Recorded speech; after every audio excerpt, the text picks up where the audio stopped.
Welcome to the Wealthy Speaker Podcast. This is the podcast dedicated to people who want to speak more as a way to build their income and grow their business. Well, welcome everyone. This is the Wealthy Speaker Teleclass series. This is the Punch Up Your Speech with Humor teleclass with our special guest expert, Ron Culberson. We are doing a few things with technology today, so I hope you'll bear with us and just we'll let you know on the outset how everything goes and whether or not this is a good idea or a bad idea. So one thing I want to let everybody know is that you will have an opportunity to ask Ron questions at the end. We're going to attempt to open it up so that everyone can have a chance to ask a question. But if you have a question as we're going, you can go to another attempt at new technology here. You can go to speakerlauncher.com and you can click on Live Help Online. That is a direct access to me. That's a live chat right into me. And if you're having trouble hearing or anything like that, maybe you can let me know via that. Ron Culberson is a humorist, a speaker, a columnist, and the author of 3 books, the most recent being Do It Well, Make It Fun, The Keys for Success in Life, Death, and Almost Everything in Between. I'd pause for the laughter, Ron, but everybody's muted right now. Ron helps mission-driven organizations focus on excellence while making their work more enjoyable.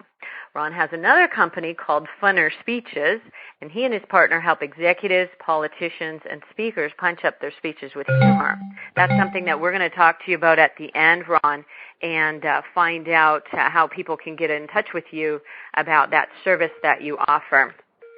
Hold on, I just have somebody calling in on the wrong line. Now, last week, Ron was installed as the president of the National Speakers Association, so we are most grateful that he's taken the time to be with us today. So welcome, Ron Culberson, to the call. We had a little trouble getting you on here, but you're here now. Thanks so much. I hope everybody can hear me. I can hear you, Ron. You might want to turn up the volume a little bit if you have the ability to. Tell us briefly how you came to land at this point in your career. You're president of the NSA, but where did you start? I know that you didn't begin there. Well, I'm one of those people that actually, one of my goals early in life was to be class clown in my high school, and I didn't get that superlative. Unfortunately, I got teacher's pet, which is such a disappointment. I knew most of the teachers were parents of friends of mine, so I'd grown up with them. That's probably why I got teacher's pet. But I was always kind of funny in situations in school and other places. So when I went to graduate school, I never considered stand-up comedy or anything where I would actually do it for a living, but I was interested in it as a hobby. So I went to graduate school. I actually did my graduate thesis on humor. And I had an opportunity to write some humor in high school and college. And when I did my graduate thesis on it, I accumulated a great deal of knowledge on the benefits of humor. Why is humor helpful to us?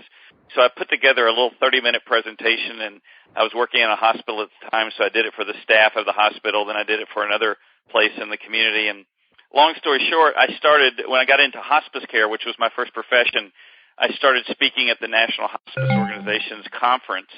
And it was that organization where I got exposure to other people who then brought me in to speak in their organization. So that's kind of how I got into this business. I was doing it all for fun, but got good at it, and the exposure got me business. So once I was getting requests outside of my job to the point that I thought maybe a little bit of work I could do this full time, I then quit my job and started my business. That was about 16 years ago.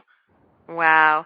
And, as a social worker working in hospice, it must have been very difficult for you to even manage to be thinking about humor and having fun on the job in that environment. So you really, talk about the type of job that would be, a dark cloud over you every single day. Was that kind of part of it for you moving into this next career?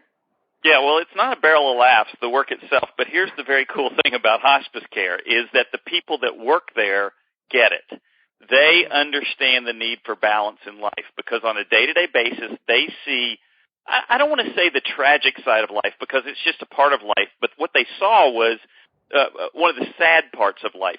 But the cool thing about it was a very inspiring environment to be in. I mean, the fact that we had the privilege to go in at that point in someone's life and provide help to them was quite a privilege. And I think by doing that, we gained an appreciation of both the tragedy and the joy in life. So the cool thing about that is that people were very fun to work with.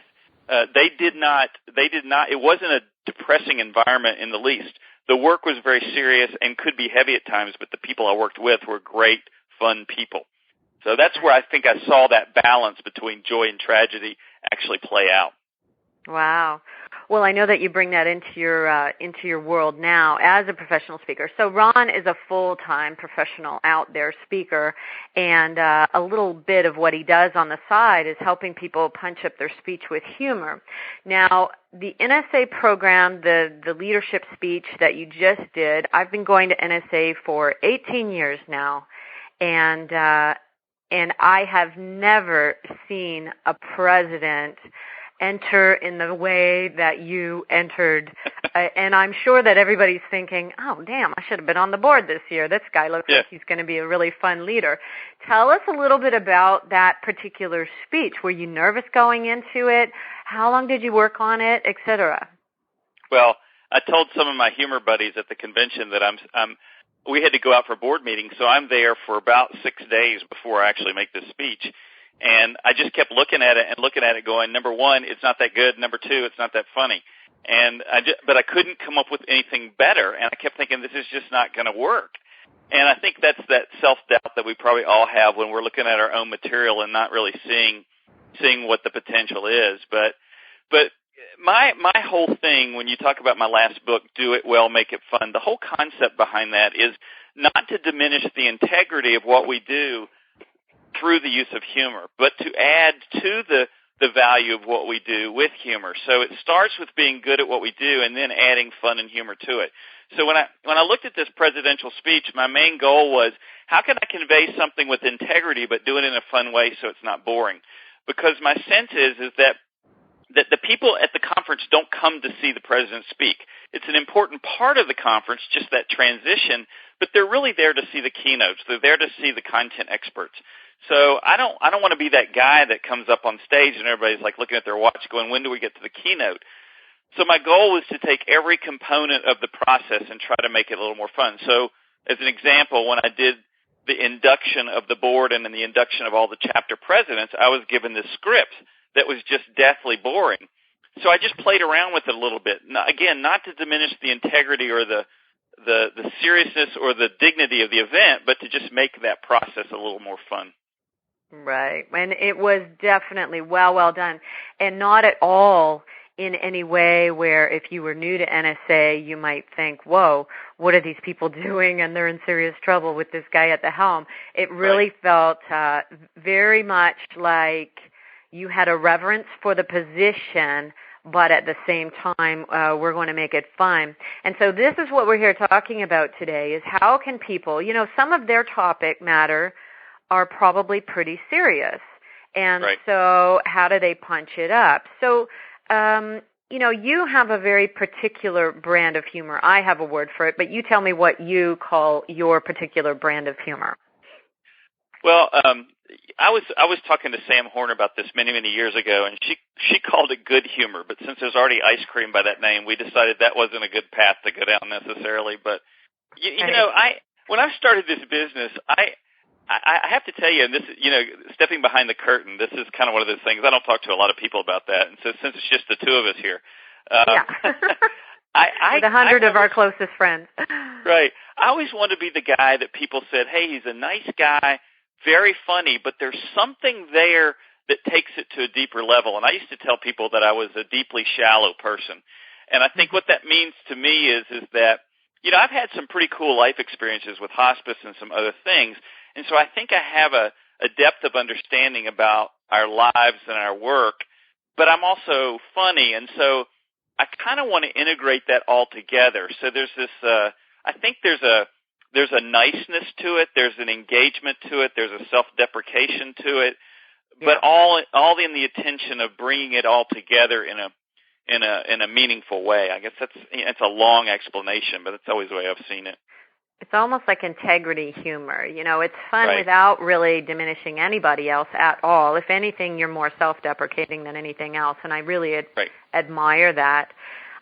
So let's say for someone who may not be that particular brand of humor, what are some of the options for them? Because I know you help people who perhaps aren't the funniest people in the world. You help politicians, you help executives, and also other professional speakers.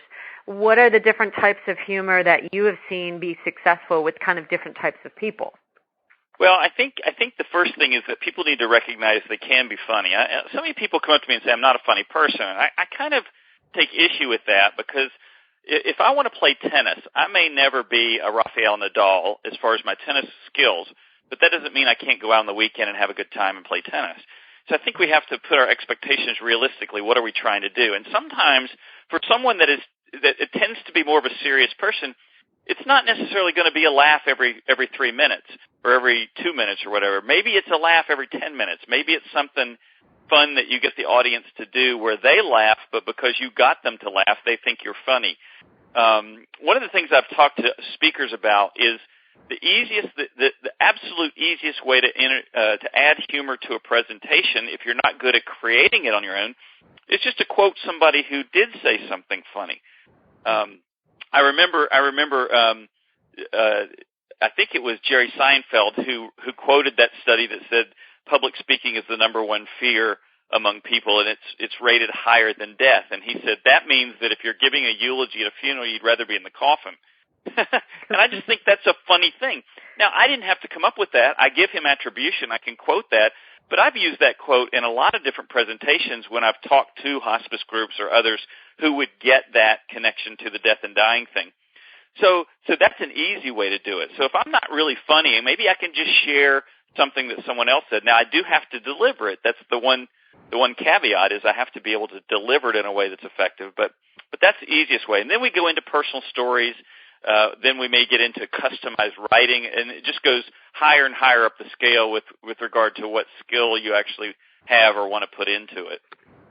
What do you think about the use of just cute, fun little cartoons? I think those are fine. Overdone? Are too many people doing it, or is it okay? Well, I tend not to do that for the copyright reasons. Is that I am a big fan of the Far Side, and one of my favorite things about the Far Side is that I know that not everybody gets it, and for some reason that's fun to me. That makes sense. Yeah, but the problem is that those are copyrighted. So if I'm using them in an environment where I'm making money, I have to get permission to use those. And for some of them, it's just such a cumbersome process to get it that, in my opinion, it's just not worth the time and energy. I can come up with a line on my own just as easy for that. But I think that certainly is a way. Now, there are custom cartoonists out there who will do them for you. And I think those are great. When I do my programs for speakers, especially when I go to NSA chapters, I tell them there are 3 ways of adding humor. One is verbal, which is what speakers tend to think is the only way. The second is visual, and that would include cartoons and things that you do physically that people see, or putting clip art or quotes or things in your handouts, that kind of thing. And the other is experiential, where you're actually creating opportunities for humor to happen organically as opposed to creating it. So, yeah, I think that's just as valid as other types of humor. And so maybe rather than the cartoons, because of the copyright issue, maybe you see a funny sign in front of a church or something like that, and you might take a picture of the sign, and that way it's just kind of public domain. So exactly. there's a lot, and you see a lot of that. Yeah, I'll give you a perfect example of that. I saw something somewhere. Somebody showed me a cartoon that kind of had a vague resemblance of this. And so here's what when I talk to audiences about adding humor to their work environment, I'll tell them that I work out of my home. I'm a sole proprietor. I don't work in an office with tons of staff around like many of them do. So I have to come up with my own way of generating humor and fun in my office. And so I tell them, if you come into my office, you would see this on my wall, and I throw up on the PowerPoint slide a photo of me, and underneath it has my name, and it says Employee of the Month. And so it visually, it's very, very funny. And I've told this, like I'm telling it to you now, it's still funny, but it's not nearly as funny as it is when you see the visual. Now, my friend David Glickman helped me with that, and what we did to take that to the next level was Then I say, and that's only January, and I flip through February, March, April, May, and then I have a slide with like 6 of them for the rest of the year on there. That's and funny. That gets a second laugh, but it's all visual. So I think that and it's those homemade can be visual. really powerful. I love homemade visual. That's a great idea. So this is a good tip for everybody out there, is that if you're not naturally funny, what can you do to create some humor using yourself in what we'll call homemade visual? Love that. Right. That's a great idea. Okay. Yeah, and the signs I think are the other great way. If you're not taking pictures of something with your phone, I was in North Carolina a couple of weeks ago, and I saw a company called Smith and Nephew, not Smith and Sons, but Smith and Nephew. And of course, my first thought was, right next to them was an organization called Smith and Second Cousin Once Removed. And I just, I kept thinking, how did he come up with that? Can't you just use a name? And it was funny to me, so I took a picture of it.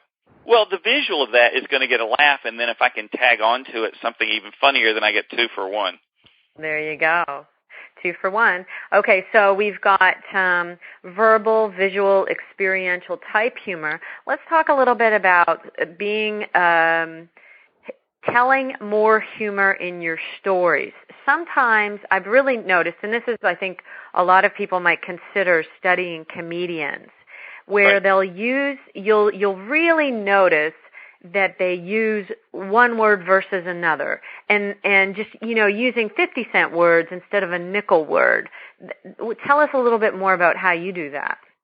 Well, there are certain funny words, and one of the things I used in my president's acceptance speech was that I said, when I went to say that everybody was now installed, I said, with the power vested in me as the president of the National Speakers Association and the sergeant in arms of the Heather Locklear fan club. So the word Locklear, Heather Locklear, is a funny word. Now, yes. I was a fan of Heather Locklear's back in the day, but the word is funny, so I will use that. That's funnier than Britney Spears.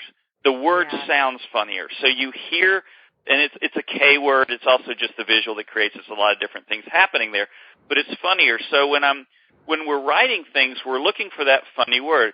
I was talking to a humorous friend of mine one time, and I came up with this joke. I said, do you know what the state symbol for the state of Florida is? And he said, what? I said, it's the blinking left turn signal, because there are all these retired people down there who leave the turn signals on.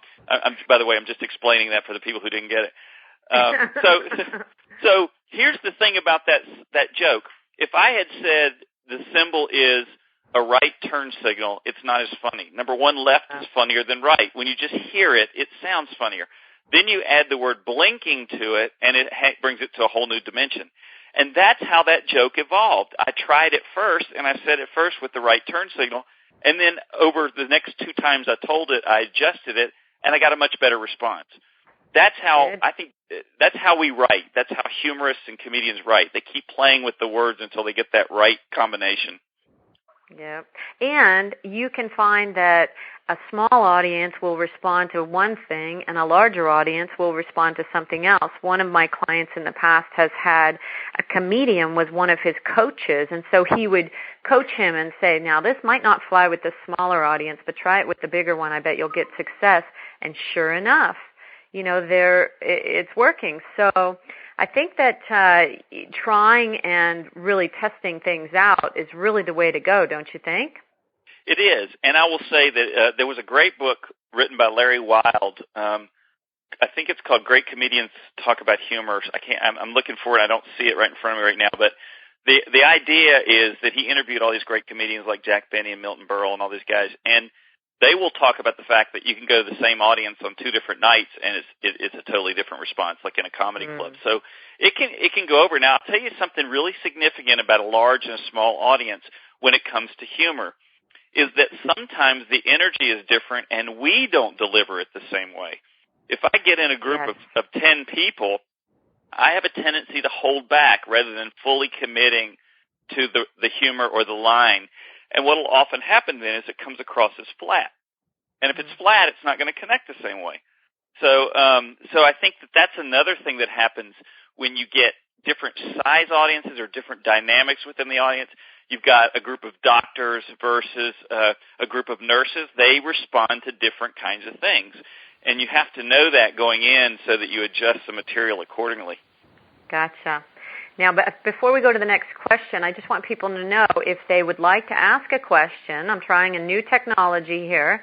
If you will go to speakerlauncher.com and look for the little green box on the left-hand side that says Live Help Online, that's a connection directly with me, and you can go ahead and ask me a question if we get to before the end of the call here. Now, I have another technology to try at the end of the call, so we're testing all kinds of new things here, and I appreciate all of your patience as we were getting the call started. Okay, so you have got humor going on all around you every single day. How do you go in and kind of mine it for the best stuff to use in your speeches? Well, probably one of the best books I ever read about that is Jeannie Robertson's book called Don't Let the Funny Stuff Get Away. I'm not sure it's still out there, if you can still get it, but you probably find used copies online. Sure. And her whole thing, which I will be bluntly honest and say that I'm not nearly as diligent about as I should be, is that every day at the end of the day, she kind of does an inventory of what happened during the day or what things she saw. What I tend to do is when I see something funny or something strikes me, I write it down. I used to carry a pen and paper. Now I use my smartphone. I'll take a picture, I'll write it down, and I'll write a sentence about what I saw so that I don't forget it. Here's the key, though, is that great writers will tell you this all the time. No matter how good of an idea you come up with or how good of something that you see out in the environment is, you will forget it. And it does not matter what it is. That's the way our brains work. And so it's just safer to write it down whenever it happens. Then we take the material and work it so that it becomes even funnier. There are stories in my life or things that I use in my programs that are funny stories, but I want them to be even funnier in the telling. So I'll even enhance them a little bit more in the way that I tell it. Not necessarily changing the facts, but just the way that it's told. But I think I think part of it is just being aware that it's there, and you've got to constantly look for it. Because if you're not paying attention, you'll pass by something really funny and just never even notice it. But it's there all around us. So constantly thinking about it. And I think that especially if you have kind of a dry subject matter, being able to inject this kind of humor into it is going to be invaluable. Can you give us some examples of some serious content made funny? Yeah, well, so a couple of years ago I had a motorcycle accident. And it was one of those classic situations that all people who ride motorcycles dread. I'm going about 60 miles an hour down a highway when a truck pulls out in front of me because he doesn't see me. And it was one of those situations where I did everything I was supposed to do that they taught me in the classes, the safety classes. I locked my brakes. I slid in a straight line. I went around the front edge of the truck so I didn't hit the truck, but I had to go off the road. And when I did that, I hit some gravel, and the bike went one way and I went another. Now, luckily I was banged up and had 10 stitches in my chin, but that was it. If I had hit anything stationary, it would have been much worse. That story in and of itself is not a funny story per se, but what happened throughout the story was. And so I talk about some of the things that happened that made it funny to me and made the experience better. You want to just give us the funny version? Give us the funny version of the story. So one of the things that I talk about is I got up and the first thing I did was check my face because as a speaker, I'm concerned that my face is going to be all chewed up and I'll never have business again. And so I checked my face. It looked fine. And then I looked over and two funny things I saw immediately. One is that my motorcycle landed in the front yard of a towing company. I'm thinking, well, I'm saving money already because they just had to drag it behind the door and then it was done. The second thing was there's an EMT, an emergency medical technician, standing right there that watched the whole thing. And so he comes over to me and he grabs me by the shoulders and he says, "What day is it? What day is it?" And I know what he was doing. He's trying to determine whether I had any kind of head trauma. But I just looked at him and I pointed to my face, which at this point was just a bloody mess. And I said, "Look at my face." I said, "Dude, this doesn't matter whether it's Wednesday or Thursday." So my way of coping with this, and then of course the line that I use in my programs is to say that apparently sarcasm is a sign of head trauma because he made me lie down after I said that. So all of that actually happened, but then I'm telling it in a way that what I try to show people is even in the most dire situations, there are funny things that happen. And I'm not making fun of the dire situation. I'm not making fun of anybody that's had a bad motorcycle accident. What I'm doing is making fun of the process that's going on at the time where we find the balance to whatever's going on. And that, metaphorically, is really what I talk about in my programs anyway, so it fits really nicely with the theme of my program. Nice, nice. Now, you mentioned Jeannie Robertson, and anyone who wants to study, a speech, and I feel like they should study your president's speech as well, but I feel like that wasn't exactly the speech that just delineated funny from beginning to end because you had business that you had to do. Right. But Jeannie's opening session at this convention that just happened last weekend at Indianapolis, if anybody wants to pick up a video, I would say video because visually Jeannie is something to behold, and it was quite, I would say, one of the best opening. And the thing is, with her accent, when she calls her husband left brain, it just, every time, it just totally, I don't know what else she could have called him that would never have sounded as good in a speech. Maybe she used that on purpose. Yeah. But that one is one to study, don't you think? Yeah, I think it is. And as a matter of fact, about 10 years ago, the last time she spoke at NSA, was a conference where she and Lou Heckler, Mark Scherenbrock, and Tim Gard all spoke at the same conference. Oh, and I'll never forget buying back then there were audio tapes, and I bought the tapes, the cassette tapes, and I bought them of all four of them. And for several years, I would just pop them in the player and listen to them, just studying what they were doing. And one of the things that's amazing about Jeannie is that she has an incredible work ethic. And I think this is where a lot of us fall down on the job. If you've ever watched the movie Comedian that shows Jerry Seinfeld doing his whole new stand-up act after he finished doing the show, Seinfeld show, you see what an incredible work ethic he has. He is constantly working the material. She does the same thing. I saw her 6 months ago, and she was working. I saw her perform, but she was using one of those stories and working it through, the ones that she told at NSA. She writes it, then she hones it, and she changes it and adds to it, and basically just continues to fine-tune how it's told. And that really is impressive. It really is. And I think that studying different comedians and that show that you mentioned, was it a special or a movie, Comedian? It was a movie. It was a documentary movie where it showed him rewriting his material. Yeah, I think that's something to be studied. Now, Mike has asked us a question online. Easy question, Ron. Who's the funniest person you know, or list the funniest people that inspire you? Well, I think as far as speakers go, I think Jeannie Robertson is one of the funniest people I've ever seen. Mm-hmm. I'm also a big fan of Tim Gard and David Glickman and George Campbell and Mark Mayfield and Dale Irvin. I think all those guys are hilarious.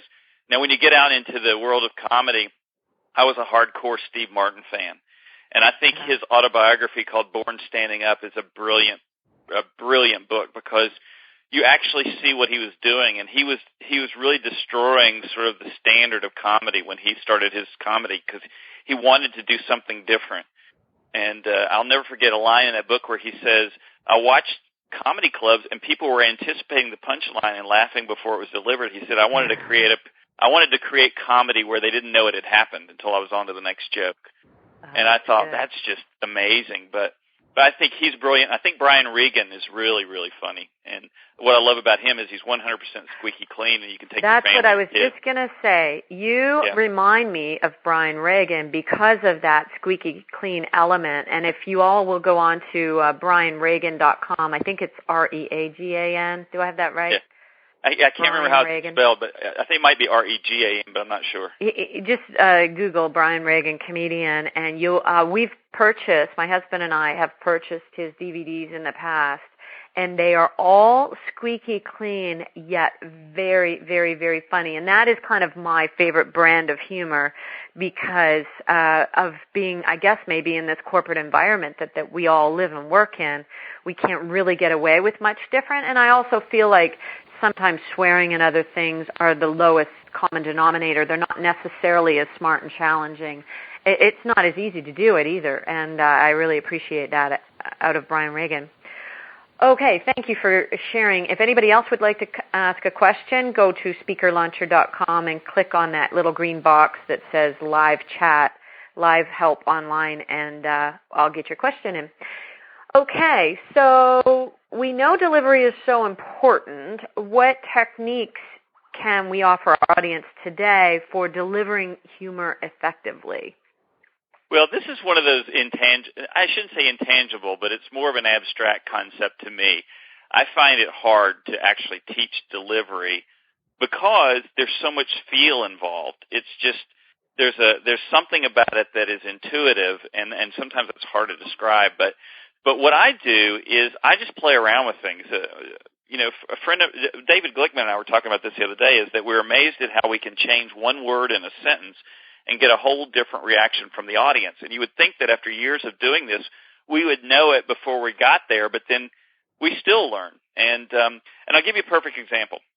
I'm in a Rotary Club, and I've been Rotary for a dozen years or so. My dad was a Rotarian for over 50 years, so it's kind of in my DNA. I enjoy doing service in the community and that kind of thing. So one of the things that I use my Rotary Club for is to try out material.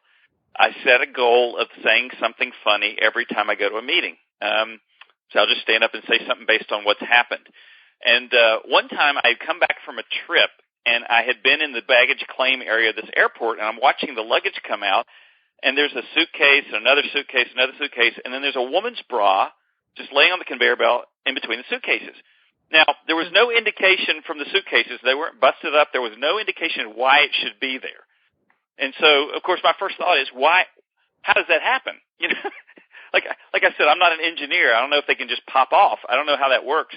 But then my second thought was, who's going to pick it up? So I'm looking and watching as the thing goes round and round and round. Nobody touches it. Okay, so that's the story. Not much to it, but it gets a good laugh. It's just a funny image. The first time I told that in my Rotary Club, I came back from that trip. I stood up and said, I just want to share something with you. I was in the airport yesterday, and I'm watching the luggage come out, and I see a single woman's bra on the conveyor belt, meaning, of course, there's only one of them there. And somebody in my Rotary Club goes, how do you know she was single? And then, of course, I said, because we discussed it over drinks afterwards. But now, so here's the thing. I had worded it incorrectly, so I created confusion in what I was saying. Right. And that's the beauty of trying material out, is that you try it and you realize, oh, that didn't come across the way I intended, or that didn't work the way I intended.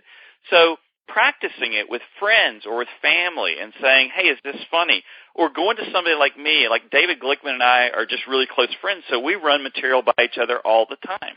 And we'll just call each other up and say, hey, is this funny?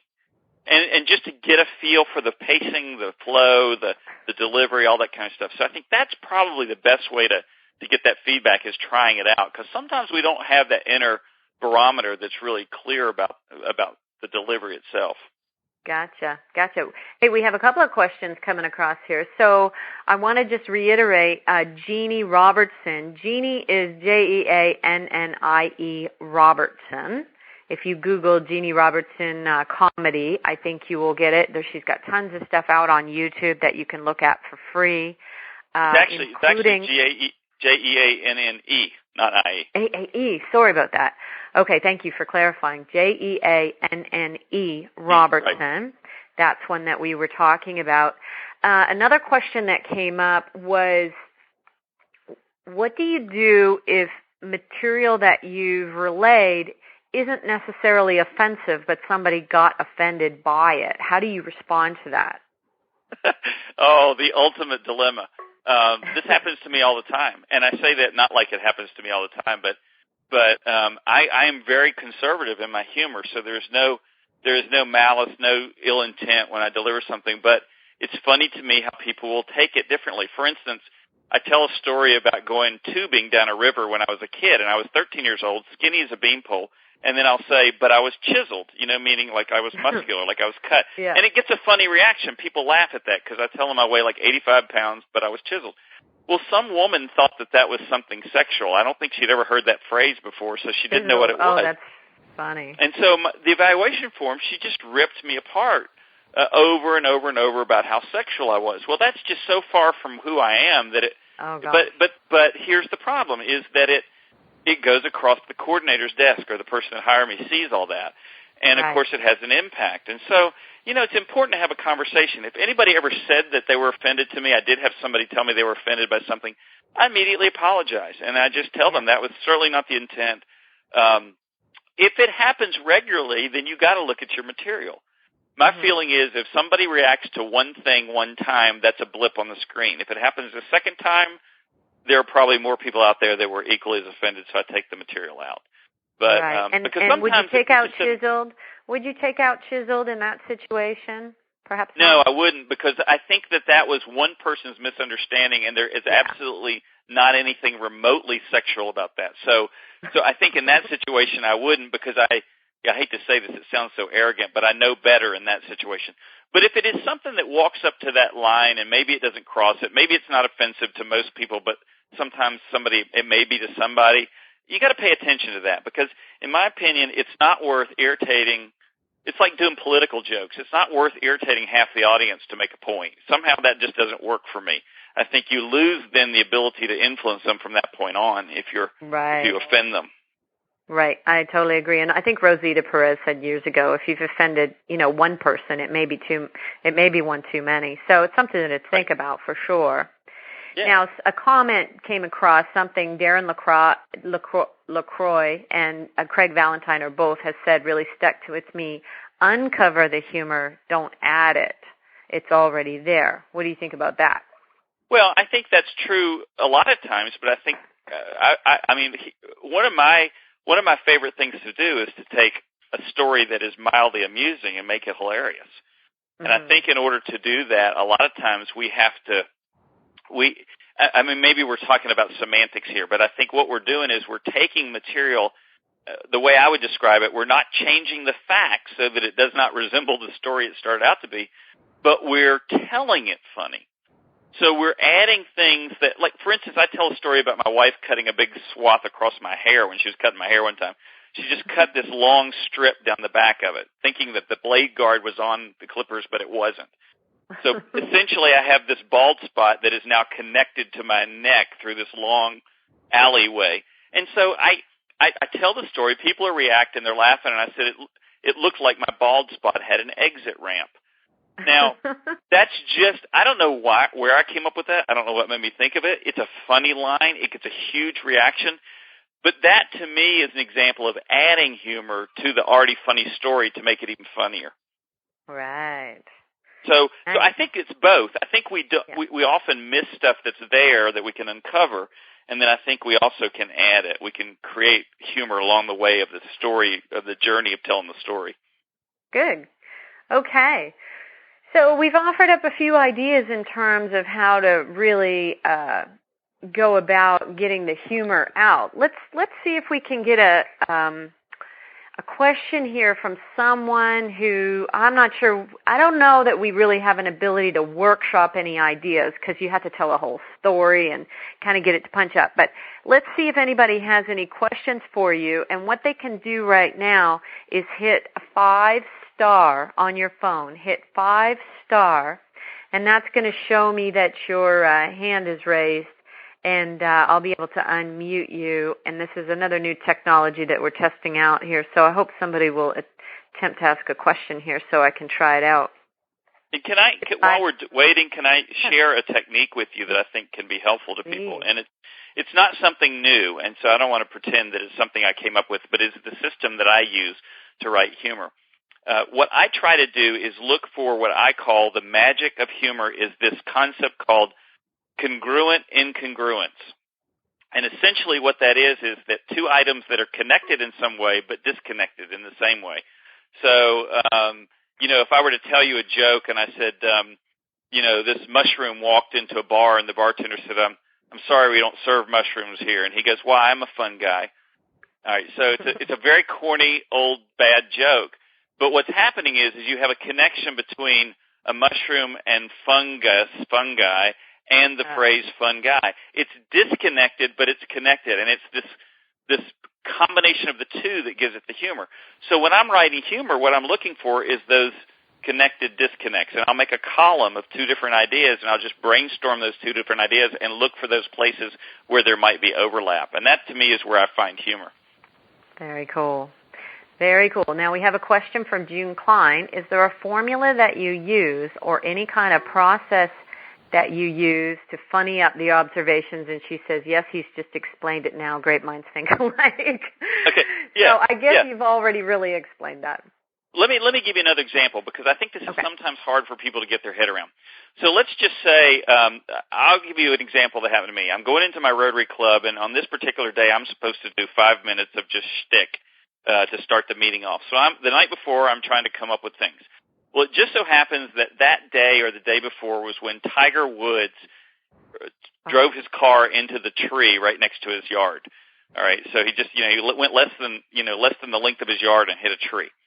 So I do this thing where I make two columns on a piece of paper. One of them is golf. One of them is cars. And I start looking for the common denominator. Well, of course, the most obvious denominator is driver. You have a driver in golf, and you have a driver in a car. So the joke that I came up with the next day was, I said to the group, I said, I don't know if you saw this in the paper or not, but the PGA just announced that Tiger Woods now leads the PGA in shortest drives. Oh. So here's where all that came from. There is a statistic in the PGA for longest drives. Well, he hit a tree like in his yard. So that's where the two ideas merge. You've got two completely different ideas, but they come together in some way, and they're disconnected but also connected. So that's the process. And you gave like a cute joke about it staying current, but not necessarily delving into the muck that was that whole situation. You kind of stayed up on the surface of it, which I think is smart. Right. Nicely done. Nicely done. I'm not getting any hands up here. Let me just try it again. If you want to ask the host to speak, you can use 5-star on your phone, 5-star, and that will show me that you've got your hand raised, and either nobody's doing it or it's not working. So I'd like to know either way if it's, I definitely want to know if it's not working. Oh, there we go. Yay. Okay, let's go to Kristen. 1 second here. We're going to unmute you, Kristen. Okay, Kristen, we should be able to hear you now. Can you hear me? Yes, great. Oh, terrific. I just wanted to make a comment about certainly going through the formula to find that humor, to add it, whatever. You're right, it's probably semantics. But then afterwards, it's funnier if you allow the audience time to laugh. So I just wondered, Dan, what you had to say about that. Some of the speaker coaches I've had call it stepping on the laugh. And I think that that's a big part of humor, is giving the audience that time to really get the joke and to assimilate it and to really laugh at it. So do you have thoughts on that? Absolutely. And it's I will tell you that it's something that I struggle with all the time, because I have a tendency to speak quickly when I'm doing a presentation. I number one, need to slow down, and number two, let the audience, what Lou Heckler told me one time was to savor the line like they're savoring a fine Werther's candy. The idea you sit there and enjoy it. And again, I'll give you another example. The other day when I did this speech at NSA, I mentioned Lou Heckler because he teaches and talks a lot about the power of the pause, to allow people to get the humor, to think about what you just said. There is power in that pause. Now, the timing of it is often a feel. It's like you got to figure out when you've given it enough time, you need to move on. That's part of the intuitive part of comedy, I think, is knowing when to then jump in and deliver that next line. But the other day, I went up to Lou as I was giving my speech, and I acknowledged him for teaching me the power of, and then I just stopped, and I did not say anything. Now, here was the wild thing about it is that a lot of people who know Lou are knowing that I'm going to talk about the pause, so they're already starting to laugh. But I just I stood there and let it go. And I told my wife later, I said, I let it go probably twice as long as I had anticipated letting it go, because it just kept growing. And then I had to realize, okay, I've got to jump in here, because it can't go on forever, because we have to move on. But that was just, what a great illustration to me of how that works. The longer I waited, the bigger laugh I got. And that's just cool to me. When when you stumble in on something like that and you go, yeah, I knew this, I knew it, I knew it in my head, but I didn't always practice it. And it just reinforces that absolutely works. If you don't let people laugh, they will stop laughing in the future for fear of missing whatever you're going to say. Nice. And great question, Kristen. Thank you. Let's go ahead and talk to Tommy next. Tommy, you had a question for Ron? Yes, I do. The type of humor that I use a lot of times, or at least people tell me I'm good at, is really responsive or kind of ad hoc right off the cusp. And I'm trying to figure out the best format to use that. I know question and answer is one format, but I usually play off whatever it is the audience says, and I've been able to find things to say back to them that I've been told is where I'm most funny. So I'm trying to figure out the best venue to use. So experiential sounds like yours. Yeah, and that's a great gift if you can do that. A lot of people are not good in that situation, and you can watch them, and it's very awkward because you see something happen that lends itself to a great follow-up line, and they're on to the next thing. So I think if you can do that, you need to exploit that. Brad Montgomery is just really good at that. He's a magician, but he brings people up on stage, and he just interviews them.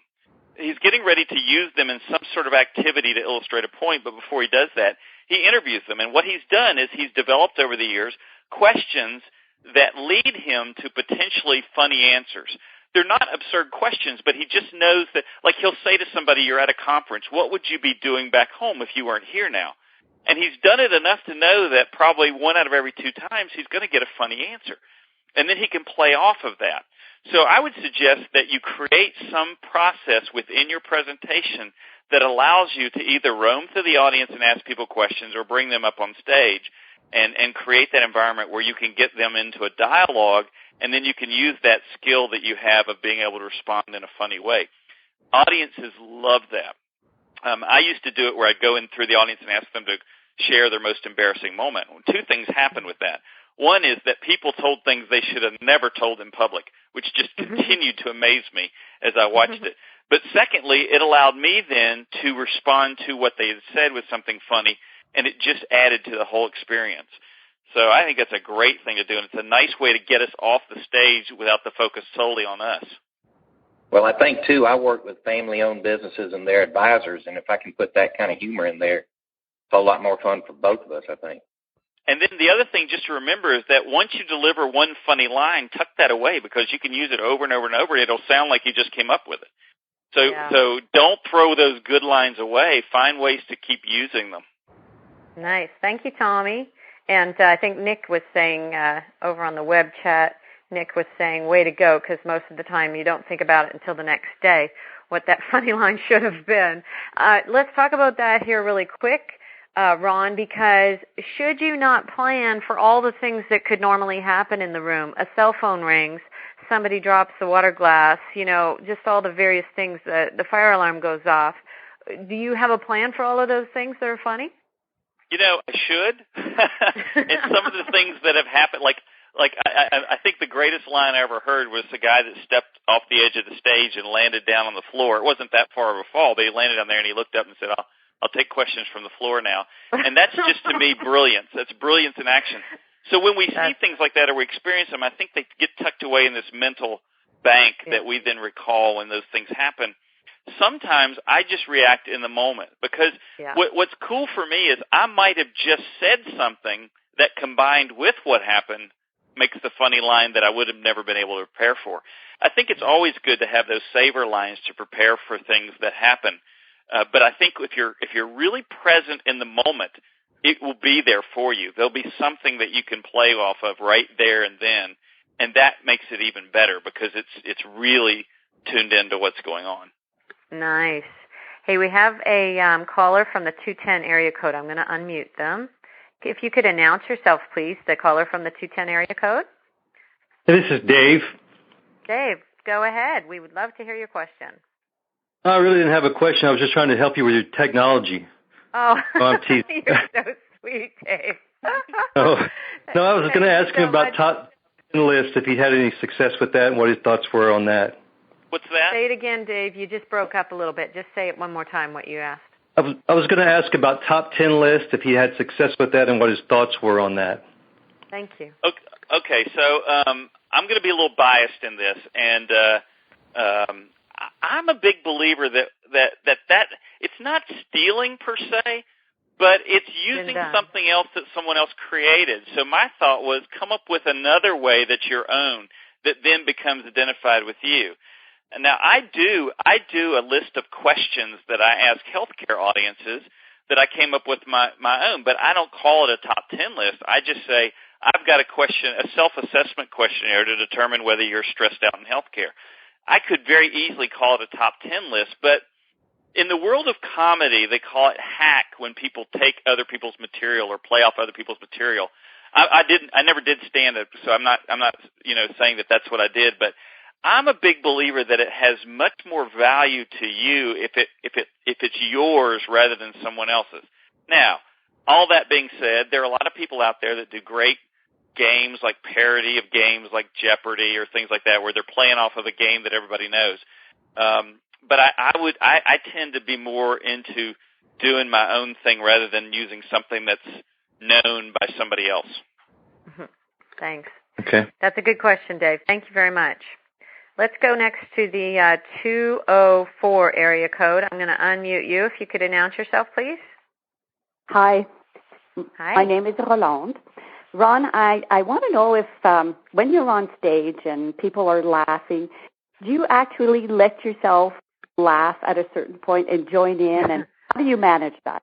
That's a great question. That's a wonderful question. I'll tell you why, because there are probably just as many people that say one versus the other thing. Yeah. I think for me, it's based on the individual situation and what makes the most sense in that moment. Sometimes it gets a bigger laugh if I deadpan it, if I don't show any expression. Something I've just said is about something about me that's funny about me. I may just stare at the audience like I can't believe that person said that, or I can't believe that happened. And my deadpan is going to get a bigger laugh than if I laughed about it.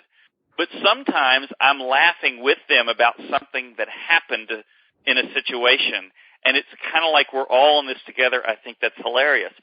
So it varies. I don't think I do either all the time, but I bounce it back and forth based on what makes the most sense in that situation. Now, I know some people say never laugh at your own material, but what I think I convey when I'm laughing with them about something is this is funny and I'm enjoying it too. Right. And I think some audiences appreciate that. They enjoy that. Now, the flip side of that is if you're laughing all the time and sometimes it's not funny, then you look like you're just kind of faking it or something. It's not real. But I think each situation might require different responses. Thank you, Alon. That was a great thing to bring forward. The show that makes me laugh most when they crack up is Jimmy Fallon, and he was well known on Saturday Night Live for always cracking up during skits. And typically it's when he and his sidekick are going back and forth that he just can't hold it together. And I think that is so funny. If you see someone else laughing hysterically, you can hardly control yourself. Let's talk about the face for a minute. Because you, even in your photo that we advertise this program on, your pictures and everything, you have the face that could just make people laugh in particular ways. So let's talk about how you use your face and your body on the platform. Well, I'll tell you something. A guy came up to me after I had done a program a year or so ago, and it was an HR program, and this guy works in HR, but he's also a speaker, so he's also a member of NSA. And he called me up afterwards, and he goes, when you walked down on stage, I was like, well, this guy looks like a nerd. I mean, like a banker, like this businessman, and then he's funny, and it made it better. And Lou Heckler and I have talked about that if you look like a business speaker or you look like a banker, no offense to bankers, but you have that sort of formal look, and then you're funny, it works better. Mm-hmm. So I play around with that, but I probably could do so much more with it. I think deadpan is so funny, and just not any expression and just kind of staring at the audience. It's amazing how that works. And sometimes you can contort your face in different ways. Jeannie Robertson does that really well. Lou Heckler does that really well. I think it can be a powerful tool. And for me, it's just playing around with different things and trying them and seeing how they work. But it's a great tool. And our bodies, there's a story I tell where I talk about my son hopping back to his seat after a karate tournament. And it just looks so silly. I could tell that, but when I actually hop, it's so absurd looking. This guy in a suit hopping across the stage, it gets a tremendous laugh because it doesn't look right. Something's off about it, and that's what's funny about it. So I think whenever we can do that, it adds to the whole experience. Nice. Hey, what do you think? Jean asked this question about any saver lines. Now, I'm assuming that she's like thinking when you're thinking. Got any? What's your best saver line used? As in, save me. Yeah, it's funny. When we did the humor lab 6 or 7 years ago for NSA, we had a bunch of humorists who were teaching people how to be funny, and one of the aspects of it was people would get up and do 3 minutes of material, and then we would make it funnier. Well, some of our lines hit and some didn't. And one of the lines that somebody said, if material didn't hit, they would say, well, I did this line, it was very, very funny. And they go, well, it's not funny here, but it was really funny at this other. And it became this running joke. And sometimes I'll actually say that. I'll deliver something and it gets no response, and I'll go, that was really funny. Not here, but it was at home. Or I did that. My wife didn't laugh at that either, but she was polite enough not to groan. There's when the microphone squeaks or something, always enjoy feedback, but not immediately. There are all kinds of things that you can do. I'm not sure I have like the best saver line because, like I said, a lot of them are in the moment, very specific to that place rather than generic. Nice. Well, that's been some really, really good stuff. We got off to a little rocky start with our technology, but I think all in all, people have probably taken a lot of notes. And tell us, Ron, if people want to get involved with you and Dave Glickman, how do they do that in order to maybe have you come and punch up their speech for them? Tell them how it works. Yeah, basically how it works is that we work off a transcript. So we take a presentation, and if it's not already transcribed, we can have it transcribed. And the reason for that is that we work much faster off a transcript than watching a video or listening to audio, just because it's so much more time-consuming to do it that way. And we charge by the hour, and essentially we just add humor in the context of the presentation. So every 5 to 7 pages, 4 to 6 pages, something like that, we'll add 20 or so lines, depending on the material. Now, some material might be harder than others, but generally we can add 20 or so lines for every 5 to 6 typed pages, double-spaced pages. So, somebody has a full presentation, that might be 30 typed pages, and we just work through it in order to make the material funnier. And our sense is that we give you a lot because we know that some of the material you'll love, some of it you'll hate, and then some of it will lead you to your own ideas. So we know that not every single line will be a winner. That's why we give you more than you need so that then people can pick what they want to use. That sounds like really great value. And, it really drives home the point of the fact that speaking is a craft. Right. And when you write it down, you're able to look at every single word and say, now, is that the best word, or can I make that word better? And I think that once we get more consciously competent and really craft our presentations, you're going to see the results. I've always said there's no better form of marketing than a great speech. And so I guess today has been about marketing then, even though we thought it was going to be about humor. But I want to say, geez, Ron, I feel like I got lucky because I got you right before you moved into your president's role. And no doubt your inbox is going crazy while you're on this call with us. And I just want to really say thank you so much. Thanks for listening to the Wealthy Speakers Show. Please visit speakerlauncher.com for your free Wealthy Speaker audit, and visit speakerlauncher.com/podcast for show notes and many more resources to help you catapult your speaking business. See you soon, Wealthy Speakers.